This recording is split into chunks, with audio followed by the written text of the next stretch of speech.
అందరికీ నమస్తే. Welcome to food and garden. ఈరోజు వీడియోలో ఘనజీవామృతాన్ని ఎలా తయారు చేసుకోవాలో చూద్దామండి. మనం ఘనజీవామృతాన్ని చాలా ఈజీగా ఇంట్లో అయితే ప్రిపేర్ చేసుకోవచ్చు. దీనికోసం మనకు కావాల్సింది ఆవు పేడ అండి. ఈ ఆవు పేడని దేశీ ఆవు పేడని తీసుకోవాలి.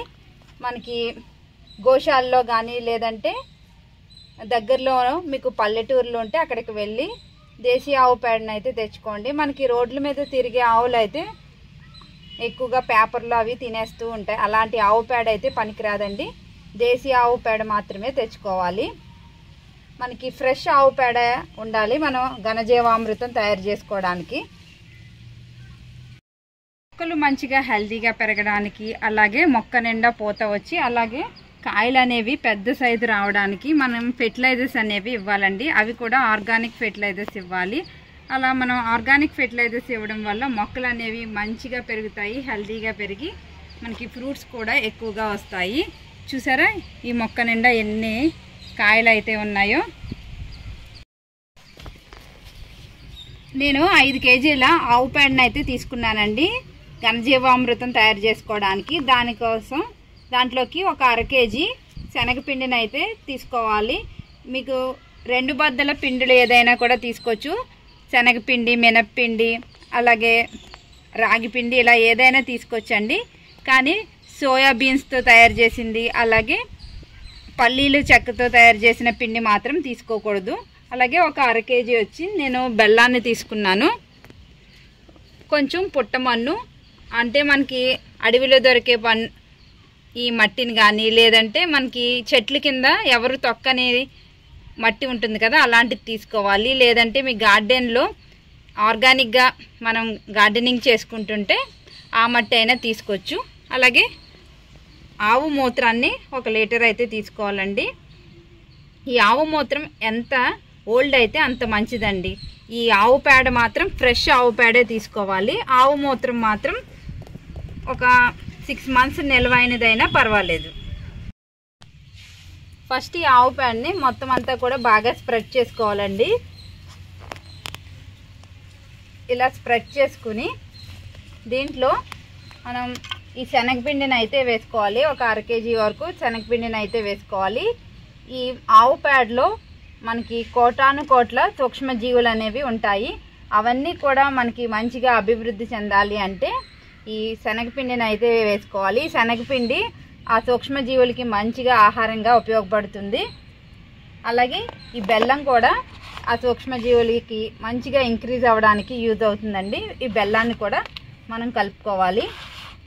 మొత్తం బెల్లం అంతా కూడా వేసేస్తున్నాను. అలాగే ఈ శనగపిండి అంతా కూడా వేసేసి మొత్తం అంతా కూడా మనం మిక్స్ చేసుకోవాలి.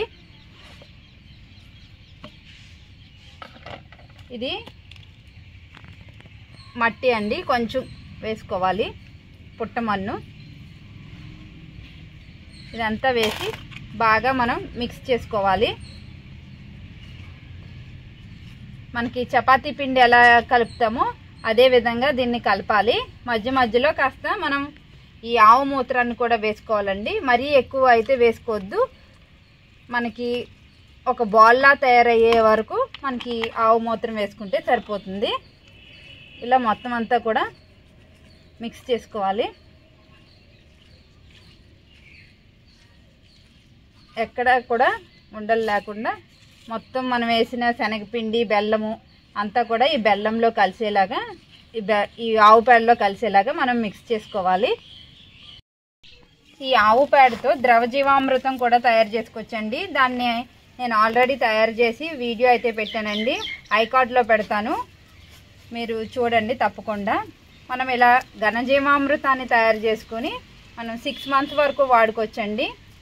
ఇలా చూసారా, ఇలా మనకి చక్కగా ఉండ చేసుకునేలాగా అయ్యేలాగా మొత్తం ఈ శనగపిండి, బెల్లము, అలాగే మట్టి, ఆవు మూత్రం ఇవన్నీ కూడా ఈ ఆవు పేడలో చక్కగా మిక్స్ చేసుకుని ఇలా మనకు కావాల్సిన ఉండలాగా తయారు చేసుకుని ఇలాగా ఒక ప్లాస్టిక్ షీట్ మీద కానీ దేని మీద అయినా వేసుకుని నీడలో అయితే ఆరబెట్టుకోవాలండి. ఎండలో ఆరబెట్టుకోకూడదు. దీంట్లో ఉన్న సూక్ష్మజీవులు అనేవి చనిపోతాయి ఎండలో ఆరబెట్టుకుంటే. ఇలా ఒక 10 days మనం నీడలో ఆరబెట్టుకుని మనం స్టోర్ చేసుకుని 6 months వరకు వాడుకోవచ్చండి.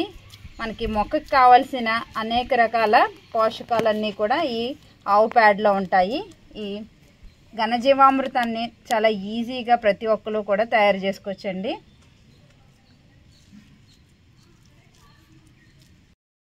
ఈ ఘనజీవామృతాన్ని ఇలా చిన్న సైజు పిడకల్లా అయితే చేసుకుంటున్నాను. ఈ విధంగా చేసుకోవడం వల్ల మనకి త్వరగా డ్రై అవుతాయి. వీటిని ఎండలో ఎండబెట్టకుండా నీడలో ఎండబెట్టుకోవాలి కాబట్టి ఇవి త్వరగా డ్రై అవ్వాలి అంటే ఈ విధంగా చేసుకోవాలి. లేదు మనకి ఇలా చిన్న సైజు ముద్దల్లా కూడా చేసుకోవచ్చండి. ఈ విధంగా చేసుకున్నా మనకి డ్రై అవుతాయి కానీ కొంచెం ఎక్కువ టైం అయితే పడుతుంది. మీకు ఏ విధంగా వీలుగా ఉంటే ఆ విధంగా అయితే ఈ ఘనజీవామృతాన్ని చేసుకోవచ్చు. 10 days తర్వాత ఘనజీవామృతం ఈ విధంగా రెడీ అయిందండి. చక్కగా డ్రై అయిపోయింది. ఈ ఘనజీవామృతాన్ని నీడలోనే ఎండబెట్టుకోవాలి. ఎండలో అయితే ఎండబెట్టకూడదు. ఎండలో ఎండబెట్టడం వల్ల ఈ ఘనజీవామృతంలో ఉన్న సూక్ష్మజీవులన్నీ కూడా చనిపోతాయి. అందుకని నీడలోనే ఎండబెట్టుకోవాలి. ఈ ఘనజీవామృతాన్ని మనం శీతాకాలం, వర్షాకాలం ఏ కాలంలో అయినా చేసుకోవచ్చండి. కానీ వేసవి కాలంలో చేసుకుంటే మనకి త్వరగా ఈ ఘనజీవామృతం అనేది రెడీ అవుతుంది.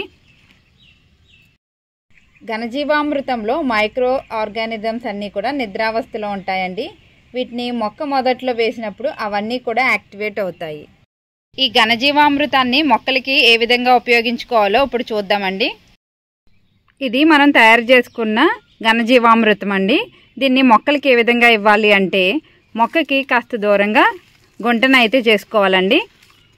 ఇలా కాస్త గొంతు తవ్వి దాంట్లో ఈ ఘనజీవామృతాన్ని పెట్టి మట్టితో అయితే కప్పేయాలండి. తర్వాత మొక్కకి వాటర్ అయితే చేసుకోవాలండి. ఇలా వాటర్ చేయడం వల్ల ఈ ఘనజీవామృతం అంతా కూడా మనకి స్లోగా రిలీజ్ అయ్యి మొక్కకు కావాల్సిన పోషకాలన్నీ కూడా మనకి స్లోగా రిలీజ్ అవుతాయండి. మొక్క చక్కగా హెల్తీగా పెరుగుతుంది. అలాగే పూత పిందె కూడా బాగా నిలబడి మనకి కాయలు అనేవి మంచి సైజులోకి కూడా వస్తాయి. ఘనజీవామృతాన్ని ఇలా తయారు చేసుకోవాలండి. ఇదండి ఇవాల్టి వీడియో. ఈ వీడియో మీకు నచ్చింది అనుకుంటున్నాను. నచ్చినట్లయితే లైక్, షేర్ అండ్ సబ్స్క్రైబ్.